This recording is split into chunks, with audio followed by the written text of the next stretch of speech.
بسم اللہ الرحمن الرحیم نحمده ونصلی علی رسولہ الکریم اما بعد الصلاۃ والسلام علیک یا رسول اللہ الصلاۃ والسلام علیک یا حبیب اللہ وعلی آلک واصحابک یا رسول اللہ صلی اللہ تعالی علیہ وسلم۔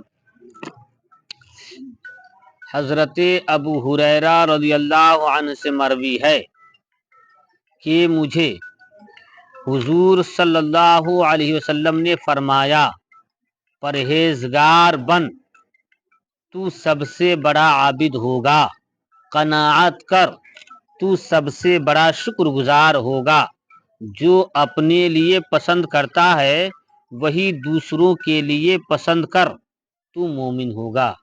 یعنی حضرت ابو ہریرہ سے روایت ہے، میرے آقا صلی اللہ علیہ وسلم نے ارشاد فرمایا، پرہیزگار بن جاؤ،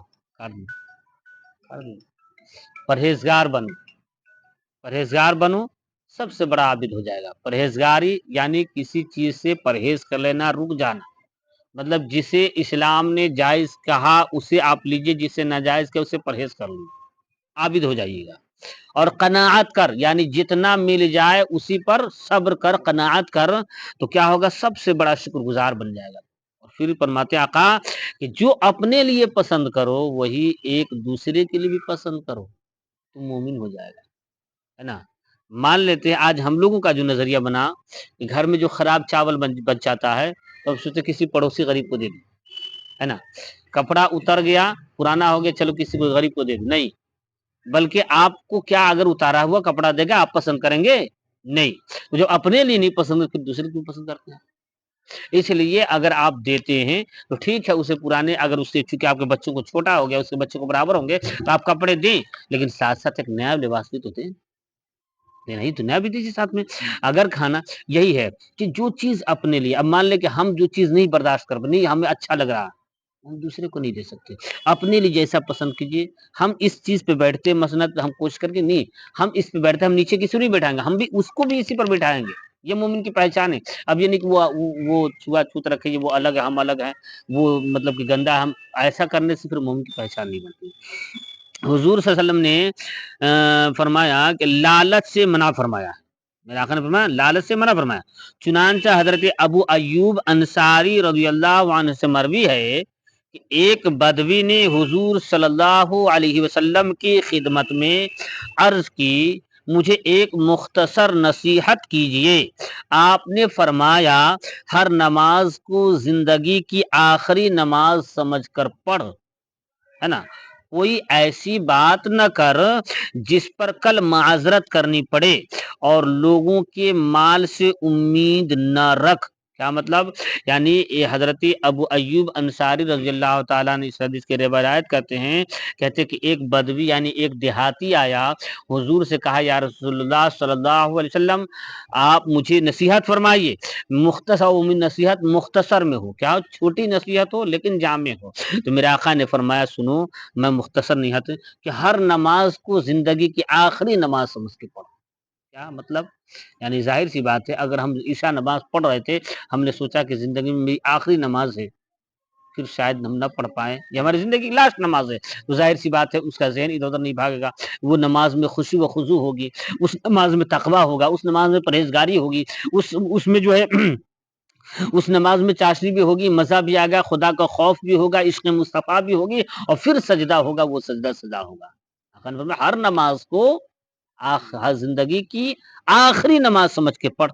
ایک نصیحت، مختصر نصیحت، لیکن بات بڑی جامع کی ہے۔ اگر آپ صرف اتنا سمجھ لیجئے تو ہر برائی سے آپ رک گئے، پھر آپ کی نماز تو نماز ہی ہو جائے گی، جس کے تعلق سے گھنٹوں گھنٹوں تقریر کی جاتی ہے، بھائی نماز میں خشوع و خضوع ہو، نماز میں جب مطلب کہ رکوع میں آپ کا خیال یہاں ہو، آپ رکوع میں یہاں دیکھیں، سجدے میں یہاں پر نگاہ رکھے، قیام میں یہاں پر نگاہ رکھے، یہ سب بتائی جاتی ہے۔ اور کہتے ہیں دوسری نصیحت کہے کہ ایسی بات نہ کر جس پر کل معذرت کرنی پڑے، یعنی تم ایسا کوئی کام نہ کر کہ جس پر کل ہو کر تمہیں عذر پیش کرنا پڑے کہ ہم نے یہ غلطی اس بنا پر کیا تھا۔ ایسا کام نہیں کیجیے جس کے لیے معذرت کرنی، عذر پیش کرنی پڑے، معذرت کرنی پڑے، اس کے لیے کوئی مطلب یہ، اس سے بہتر یہ ہے کہ آپ عذر پیش کرنے سے پہلے ویسا کام ہی نہیں کیجیے۔ کل ہو کے معذرت پیش کرنی پڑے. اور پھر ایک فرمایا کہ دوسرے کے لوگوں کے مال سے امید نہ رکھ. یعنی یہ نہیں کہ فلاں صاحب کے پاس ہے, ہمارا بھائی ہے اور اس کے پاس کروڑپتی ہو سکتا ہے کہ میرے بیٹا کی شادی ہے تو ہیلپ کرے, یا بیٹی کی شادی, نہیں, ایسی امید نہیں رکھ ہے نا. ہمارے پاس جو ہے اللہ نے دیا, ہمیں اس پر امید, ہم دوسرے پر امید نہیں کرتے, نہیں کرنی چاہیے. یہ 3 نصیحت میرے سرکار نے ایک بدوی سے فرمایا, اور یہ 3 نصیحت زندگی کا بڑا قیمتی نصیحت ہے نا. اب سنیں, حضرت عوف بن مالک اشجعی رضی اللہ عنہ سے مروی ہے کہ ہم 7, 8 یا 9 آدمی حضور صلی اللہ علیہ وسلم کے ساتھ بیٹھے ہوئے تھے. آپ نے فرمایا تم رسول اللہ صلی اللہ علیہ وسلم کی بیعت نہیں کرتے کیا؟ تم اللہ کے رسول کی بیعت نہیں کرتے؟ ہم نے عرض کی ہم تو پہلے ہی بیعت کر چکے ہیں. آقائے دو جہاں سرور کون و مکان صلی اللہ علیہ وسلم نے ارشاد فرمایا تم رسول اللہ کی بیعت نہیں کرتے؟ چنانچہ ہم نے ہاتھ بڑھا کر بیعت کی. ہم میں سے کسی نے پوچھا یا رسول اللہ صلی اللہ علیہ وسلم آپ نے ہم سے کس چیز کی بیعت کی ہے, بیعت لی ہے؟ آپ نے فرمایا یہ کہ اللہ کی عبادت کرو. کیا یہ کہ اللہ کی عبادت کرو اور اسے لا شریک سمجھو. اللہ کی عبادت کرو اور ایسی عبادت کرو کہ یہ سمجھو کہ خدا کے علاوہ کوئی عبادت کے لائق ہے ہی نہیں, لا شریک, کوئی شریک نہیں اس کا, کوئی اس کا شریک نہیں. کیا کوئی اس کا شریک ہے نہیں, اس کے برابر میں کوئی نہیں ہے. پوجنے کے لائق صرف اور صرف خدا کی ذات ہے, اس کے علاوہ اس کا شریک کوئی نہیں ہے. چاہے وہ یہاں تک کہ آقائے کائنات صلی اللہ علیہ وسلم حضور کی ذات ہی کیوں نہ ہو, پوجنے کے لائق نہیں ہے. نبی کی ذات کیوں نہ ہو, موسیٰ کی ذات کیوں نہ ہو, عیسیٰ کی ذات کیوں نہ ہو, ہود کی ذات کیوں نہ ہو, زکریا کی ذات کیوں نہ ہو, یحییٰ کی ذات کیوں نہ ہو, لوط کی ذات, کوئی بھی ذات ہو پوجنے کے لائق نہیں ہے. چاہے وہ اپنے وقت کے غوث ہو, قطب ہو, ابدال ہو, غریب نواز ہو, یا کوئی بزرگ نہیں, کوئی پوجنے کے لائق نہیں ہے. ہم صرف پوجا کرتے ایک کی, خدا وحدہ لا شریک. کیا پوجنے کے لیے صرف اور صرف خدا ہے.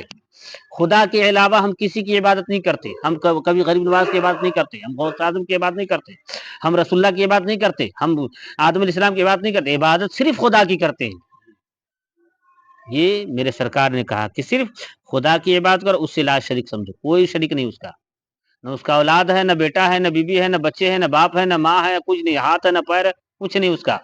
وہ کیسا ہے, ایسا ہے, ویسا, کچھ نہیں ہے. ہمارے قیاس سے باہر کی بات ہے. کیا ہمارے فہم فراز سے باہر کی بات ہے. بس خدا موجود ہے, ہم اس کی عبادت کرتے ہیں. کیا خدا موجود ہے, ہم اس کی بات کرتے ہیں. کہتے کہ اور پھر اس کے بعد آپ نے ہم میں سے کس چیز کی بات کرتے ہیں, اور دوسری بات کیا کہ 5 نمازیں پڑھو, 5 نمازیں پڑھو, سنو اور اطاعت کرو. یعنی نماز پڑھو اور سنو, جو کچھ مجھ سے سن لو, میرا قبل مجھ سے جو باتیں کہی جاتی اس کو سنو, تو اس پہ اطاعت, اس کی پیروی کرو. اور کہتے ایک بات آپ نے آہستہ کی, پھر فرمایا اور لوگوں سے کسی چیز کا سوال نہ کرو. راوی کہتا ہے کہ ہم میں سے کچھ ایسے بھی تھے جن کا اگر تازیانہ گر جاتا تو کسی سے اٹھا کر دینے کا سوال نہ کرتے. کیا مطلب؟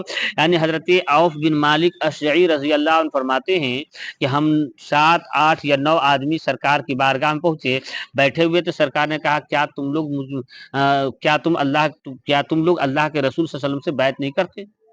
بیعت کا مطلب ہوتا ہے ہاتھ پر ہاتھ دینا. با یا بیع سمجھتا تھا, بیع مطلب بیچ دینا اپنے آپ کو. بیچنے کا مطلب نہیں, یعنی مان لیجئے کہ ہم بازار گئے اور ہم نے بیل خرید کر لایا.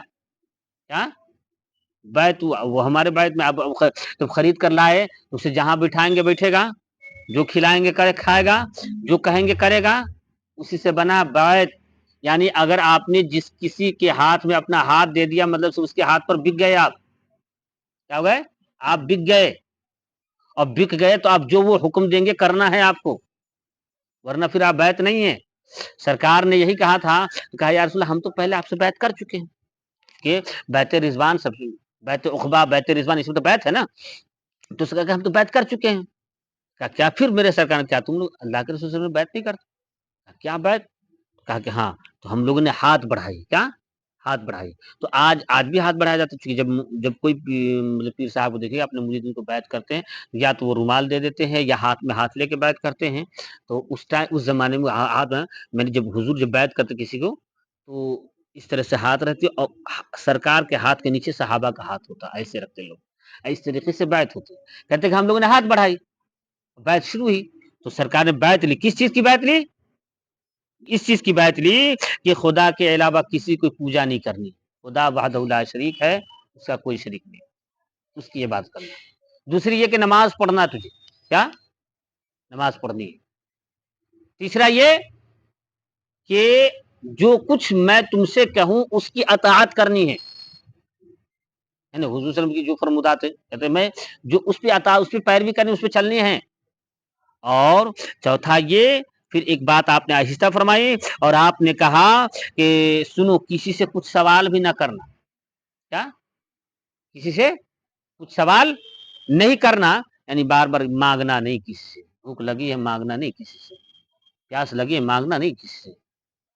یہی وجہ ہے کہ آپ دیکھیں گے بزرگان دی بہت ساری چیز، لیکن اس کے بعد آپ نے مانگا کبھی کسی سے کچھ نہیں، بہت سارے بزرگوں کا تعاون ہے، بہت ساری چیز آپ نے کبھی کسی کو پسند نہیں کیا، کچھ مانگا نہیں، خاموش، ہاں جو گفٹ میں کوئی تحفے میں دے دی وہ قبول کیا انہوں نے، مریدین نے کچھ دے دیا قبول کر لیا، لیکن مانگا نہیں، مانگنی نہیں۔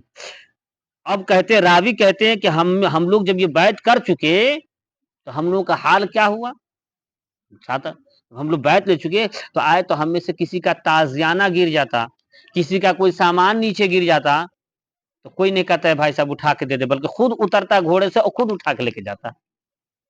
یہ حالات ہو گئے، سوال نہ کرنا۔ لیکن آج ہم لوگ تو خیر سوال کا معاملہ ہے، اے فلاں صاحب یہ کام کر دیجئے نا، وہ کام کر دیجئے نا، نہیں خود کیجئے، سوال کیوں کرتے ہیں آپ؟ کیا یہ سوال کرنا نہیں ہے؟ کیا یہ مانگنا نہیں ہے کہ ہم نے کہا فلاں یہ کام کر دیجئے، ارے آپ خود کریں گے ہم؟ یہ میرے سرکار نے فرمائی، اور یہ بیعت اس چیز سے پڑھو، اور یہی جو تصوف ہے کہ آدمی اس چیز کو سمجھے۔ اور اب سنیے، اور صحابہ نے جو بیعت کی تو وہ اس قدر تھا کہ سرکار کے ایک ایک اشارے پر صحابہ جان بھی نثار کرتے تھے، اور وہی بیعت کا سلسلہ جو آج تک چلا آ رہا ہے سینہ بسینہ، اس طریقے سے جو بیعت کا سلسلہ چلا، صدیق فاروق عثمان غنی، پھر جو حضرت علی سے ہوتے تمام سلسلہ جو ہے سرکار حضرت علی سے آج، اور حضرت سب تمام سلسلے پھر جو ہے بڑھتے بڑھتے 4 سلسلے منسلک ہو گئے، اور آج بزرگان دین یا کوئی پیر و مرشد کس کا بات دیتے ہیں، اسی بات کے لیے۔ یہی وجہ ہے کہ جب حضرت خواجہ نظام الدین اولیاء دہلوی رضی اللہ عنہ کا مرید کون ہے؟ امیر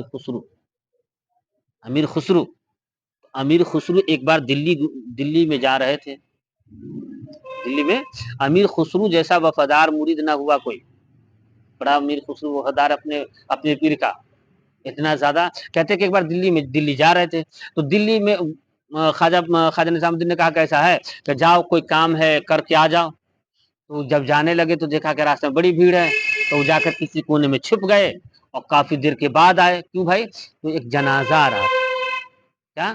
اور جنازے میں پوری دلی کی پبلک الٹی تھی، کیوں؟ اس لیے کہ جس کا جنازہ تھا وہ ایک اللہ کے ولی کا جنازہ تھا، کیا تھا؟ اور اس اللہ کے ولی نے یہ کہی تھی کہ جو میرے جنازے کو کاندھا لگا دے گا اس کے لیے جنت مل جائے گی اسے، اب ہر آدمی جنت مفت مل رہا ہے، تو ہر آج پوری دلی جو ہے نہا دھوا کر جنازہ کاندھا لگانے دوڑی تھی، امیر خسرو چھپ گئے، اور چھپ جانے کے بعد دیکھیں مرید کس کو کہتے ہیں، مرید کا جو میٹر ہے انہوں نے سمجھایا کہ چھپ گئے، اور چھپ جانے کے بعد اور دیر کے بعد وہ کام کر کے آئے، خواجہ نظام الدین نے فرمایا کہ آیت کرے، امیر خسرو بڑی لیٹ ہوا، آخر کہاں رہ گئے تھے، اتنی دیر کا کام تو اتنا لیٹ کیا کر دیا، ظاہر سی بات ہے کیوں لیٹ کیا؟ کہا حضور کیا بتاویں، راستے میں بڑی بھیڑ تھی، فلاں بزرگ کا انتقال ہو گیا، جنازہ لے کے جا رہے تھے، تو بڑی اس جنازہ کے کاندھا لگانے کے لیے بڑی بھیڑ ہو گئی تھی، بولا بات کیا؟ بولا وہ یہ کہ انہوں نے شاید یہ وصیت کی تھی کہ جو میرے جنازے کو کاندھا لگا دے گا اس کے لیے جنت ہے، سبحان اللہ، بھئی اللہ والوں کی شان الگ ہوتی ہے۔ تو خواجہ صاحب مسکرائے، خواجہ نظام محبوب الہی مسکرائے فرمایا کہ تو نے جنت نہ لیا، مفت میں جنت بٹ رہی تھی، تو تو نے جنت، کہا نہیں حضور ہم تو جا کے چھپ گئے تھے، کیسا بیوقوف آدمی ہے بھائی، سب جنت لے رہا تھا، پوری دلی کاندھا لگا دیتے جنت مل جاتی، تاکہ میں لے سکتا تھا، لیکن اگر اس جنازے کو کاندھا لگا دیتا تو دنیا ہم پہ تنا مارتی، دنیا ہم پہ کہتی کہ امیر کو اپنے پیر پر بھروسہ نہیں، اللہ اللہ کیا بات کہی، امیر کو اپنے پیر پر بھروسہ نہیں ہے، اور مجھے اپنے پیر پر بھروسہ ہے کہ میرا پیر یقیناً جنت دلائے گا، سبحان اللہ۔ ہے نا، ورنہ دنیا تنا مارتی نا جی. ہیں؟ ہم نے پیر کی عزت کیسے جانے دیں؟ جہاں پیر جائے گا ہم جائیں گے. ہم جانتے ہیں اپنے پیر کو کس حال میں ہے. یہ تھا اس طریقے بیعت کا مطلب یہی ہوتا ہے. اور بک گیا تو جو حق ہاں شریعت کے خلاف اگر کوئی پیر کہتا ہو ہم اس کی مریدی توڑ دیں، ہم اس سے بیعت توڑ دیں. شریعت کے خلاف ذرہ برابر اگر پیر نے کہہ دی ہم مریدی توڑ دیں گے. یہ ہے حکم ہے. ہمارا پیر بے نمازی ہو ہم پیر توڑ دیں گے. ہمارا پیر جو ہے فاسق ہو جائے داڑھی چھلانے شروع کر دیں ہم توڑ دیں گے. ہمارا پیر اگر شرابی ہو جائے ہم توڑ دیں گے. ہمارا پیر زانی ہو جائے اس کی اوی زنا علی الاعلان کرتا ہو تب ہم سے بیعت توڑ لیں. گناہ اگر اعلان کرتا ہو تو گناہ توڑ لیں گے. ویسے اگر انسان ایک آدھ خطائیں تو خیر سب سے ہوتی ہے ایک الگ بات ہے، لیکن ایسا اور وہ علی الاعلان نماز چھوڑتا ہو، علی الاعلان وہ اگر مطلب جھوٹے بولتا ہو، داڑیاں چلاتا ہو، سب اگر فحاشی کرتا ہو، شریعت کے خلاف ہمیں بتاتا ہو تم بھی ایسا نہ کرو، تو پھر ہم اس سے بیعت ہونے کی ہمیں ضرورت نہیں ہے. ہم اس سے بیعت توڑ کر کے کسی اچھے سلسلے میں پھر داخل ہو گیا ہے نا. یہ ہے وہ کیونکہ خود جس کا جو پیر خود نہیں صحیح راستے پر ہوگا، جو خود نمازی نہ پڑے گا تو دوسرے کیا بتائے گا. خود بے نمازی ہو تو کیا کرے گا ہے. اور رہی بات اس لیے پیر کے لیے جو شرائط ہے کہ پیر ایسے مرید ایسے لوگوں سے ہونی چاہیے جن کی کچھ شرط بتائی گئی ہے کہ جس کے جو تقوی پرہیزگار ہو، پرہیزگاری حال، لیکن کم از کم اس کی چیز اس کے اندر ایک شرط یہ بھی ہونا ضروری ہے جو بہت اہم شرط ہے کہ اتنا علم ضرور ہو کہ اپنے ضروریات کے مسائل کتابوں سے نکال سکے. کیا اتنا پڑھا لکھا ضرور ہو کہ اپنی ضروری مسائل کتابوں سے نکال سکے. مان لیجیے اب پیر پڑھا ہوا نہیں رہے گا اور کوئی آدمی آ جائے کہا کہ حضور ہم مرغی ذبح کر رہے تھے گردن اڑ گیا تو کہا کہ حرام ہو گیا پھینک دو، نہیں نا کہا دیں گے. لیکن اگر نہیں تو پھر اس کو بتائے گا نا کہ تم دھوکے سے ہوا ہے تو جائز ہے، جان بوجھ کے کیا تو حرام ہو گیا. یہ مسئلہ کم از کم نکال سکے، پاکی ناپاکی کا مسئلہ بتا سکے، ضروریات مسئلہ جو روز وضو کے مسائل، نماز کے مسائل، فرائض کے مسائل، روزے کے مسائل، حج کے مسائل، زکوٰۃ میں یہ مسئلہ بھی تو کم سے کم ایسا اتنا ضرور پڑھا لکھا ہونا چاہیے. ورنہ کہ جس کے اندر خود حرام حلال کی تمیز نہ ہو دوسرے کو کیا مطلب تعلیم دے پائے گا، دوسرے کو کیا سکھا پائے گا. اس لیے ہاں کسی کا جبا قبا اس پر مریدی نہیں، بلکہ مریدی اور جو ہوتا ہے وہ تقویٰ پر ہوتا ہے، شعار پر ہوتا ہے، پرہیزگاری پر ہوتی ہے، علمیات پر ہوتی ہے. انہیں چند باتوں کے ساتھ آج کی گفتگو ختم کی جاتی ہے.